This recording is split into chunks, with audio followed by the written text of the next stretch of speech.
ஹர ஹர சங்கர ஜய ஜய சங்கர ஹர ஹர சங்கர ஜய ஜய சங்கர.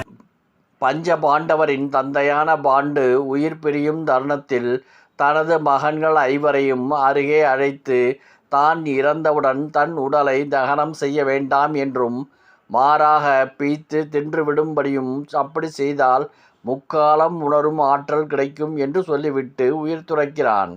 பாண்டவர்களும் அவர்களது தந்தை பாண்டு சொன்னபடி செய்ய திட்டமிடும் போது அங்கே சாட்சாத் கிருஷ்ண பரமாத்மா வருகிறார்.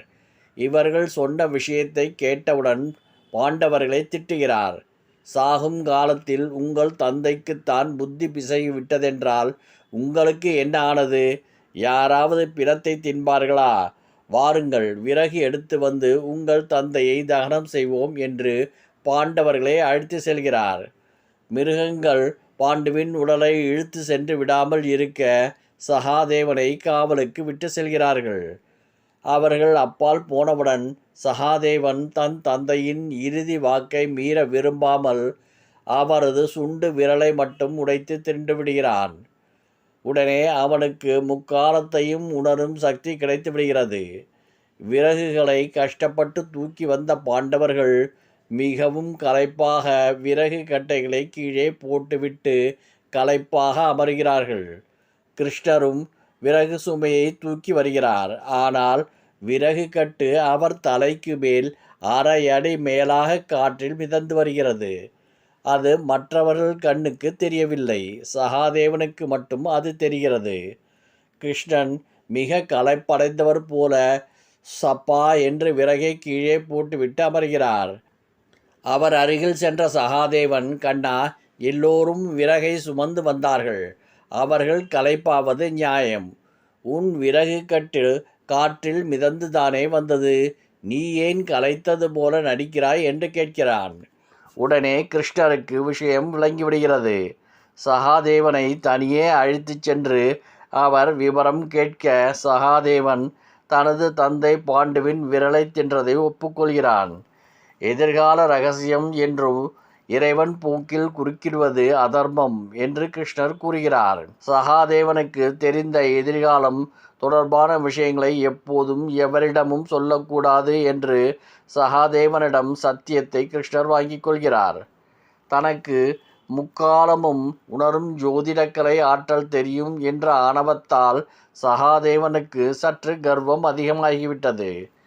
துரியோதனன் பாண்டவர்களை அழிப்பதற்கு போருக்கான சிறந்த நாளை கணித்து கொடுக்கும்படி சகாதேவனிடம் கேட்க சகாதேவனும் நாளை குறித்து கொடுக்கிறான்.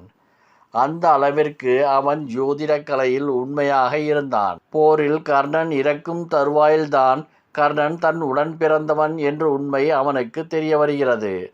இதனால் தனக்கு தெரிந்த முக்காலமும் உணரும் ஜோதிட கலையில் இருந்த உண்மை மட்டும் தெரிந்து கொள்ள முடியவில்லையே என்று ஜோதிடத்தில் நம்பிக்கை இழக்கிறான்.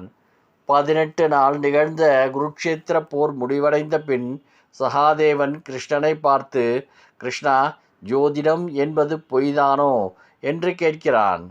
அதற்கு கிருஷ்ணன், ஜோதிடத்தில் அனைத்தும் அறிந்த நீயே இப்படி கூறலாமா என்று சொல்கிறார். ஜோதிடத்தில் அனைவருடைய பிறப்பு ரகசியமும் என் கணிதத்தில் தெரிந்து கொண்டேன். ஆனால் கர்ணன் என் உடன் பிறந்தவன் என்ற ரகசியம் என் ஜோதிட கணிதத்தில் வரவில்லை. அப்படியென்றால் ஜோதிடம் பொய்தானே கிருஷ்ணா என்று மீண்டும் கேள்வி எழுப்பினான் சகாதேவன். இதை பொறுமையாக கேட்ட கிருஷ்ணன் சொன்னார், பாருங்க ஒரு பதில். அனைத்தையும் நீ ஜோதிடத்தில் தெரிந்து கொண்டு விட்டால் பிறகு நான் எதற்கு என்று சொன்னாரே, பார்க்கலாம். அவ்வளவுதான். அந்த பதிலை கேட்டவுடன் சகாதேவனுக்கு தூக்கி வாரி போட்டது. அடங்கியது அவன் கர்வம். எப்படிப்பட்ட சிறந்த ஜோதிடனாக இருந்தாலும் 95% மட்டுமே தங்கள் கணித்த திறமையை எடுக்க முடியும். மீதம் 5 கடவுளின் பிடியில் மட்டுமே. இந்த ரகசியமானது காஞ்சி மகா பெரியவரிடம் இருந்து உதிர்ந்தது. ஹர ஹர சங்கர ஜய ஜய சங்கர ஹர ஹர சங்கர ஜய ஜய சங்கர.